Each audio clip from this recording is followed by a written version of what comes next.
Another great video brought to you by FlickViral. The city has one of the best transport museums I've ever been to. Anyway, great museums aside, our story starts with the opening of the Stockline Plastics plant in 1969. It was flanked by Hope Hill Road, Grove Park Street and Grove Park Place, which is around here on a Glaswegian map. To do plastic coating you need ovens, and of course that needs heat. Well, Calla installed the gaswork, and this included a 2-ton tank and a buried pipe into the main building for the LPG ovens. The pipes ran through the basement of the main building, then went to the ground floor and ran along the wall to the LPG ovens. After installation in the 1960s, the yard of the site was raised by approximately 1.1 metres. This meant that the pipework running into the main building became inaccessible and visible from the outside. It still could be seen from the inside, but a later modification of a steel floor made internal inspection also not possible. Stockline was mainly based out of the warehouse, with ICL Plastics and ICL Tech actually using the main building for production and admin. So all was quiet at ICL Plastics. Not much in the way of disasters had affected the site. Well, until it would on a deadly day in 2004. The disaster. It is the morning of the 11th of May 2004, and workers at ICL and Stockline Plastics are working as normal. With no hint of what was coming, orders were being processed and general admin was being undertaken in the main building. At about midday, an explosion erupted from the Victorian main building. Within seconds, the overpressure caused the structure to collapse virtually into its own footprint. Emergency services were called, and by 12:15 the police had set up a control point on site. A major incident had been declared by past as the rescue began. Initially 5 fire crews were in attendance, but the number would swell over the afternoon.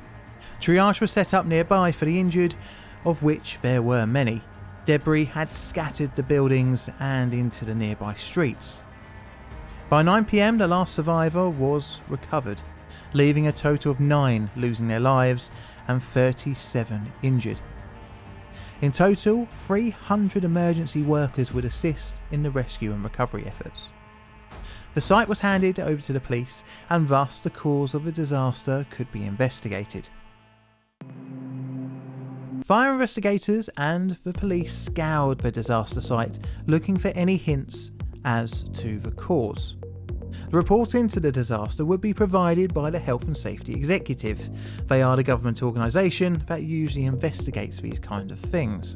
The building's basement and floor had shown the most damage at the Hope Hill Road end, hinting at the starting point of the explosion. The Grove Park Street end was severely damaged but remained semi-standing. The LPG tank had been dislodged and the warehouse was largely intact.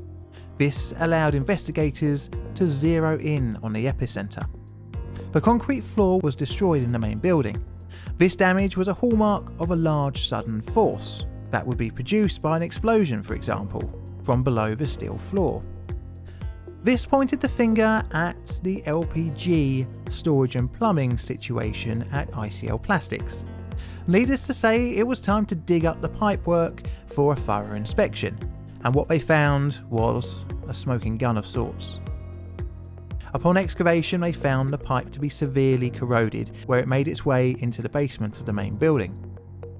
There was a crack that was around 70% of the circumference of the pipe, which had allowed LPG to leak out into the basement.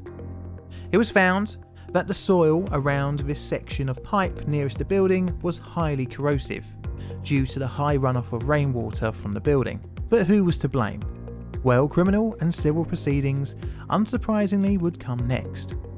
In 2006, the Crown Prosecution Service had enough to charge ICL under the Health and Safety at Work Act of 1974. They were accused of failing to make a suitable and sufficient assessment of the risks to the health and safety of employees while at work, in failing to identify that the pipework conveying the LPG gas from the bulk vessel storage to the premises presented a potential hazard and risk, to appoint one or more competent persons to assist in carrying out such risk assessments, to have a proper system of inspection and maintenance in respect to the LPG pipework concerned, and finally to ensure, so far as there was reasonably practical, that the pipework was maintained in a condition that was safe and without risk to employees.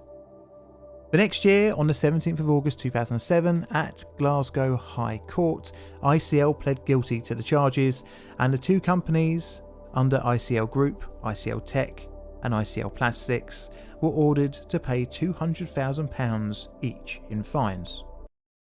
If you liked it, make sure to like and subscribe. Thanks for watching.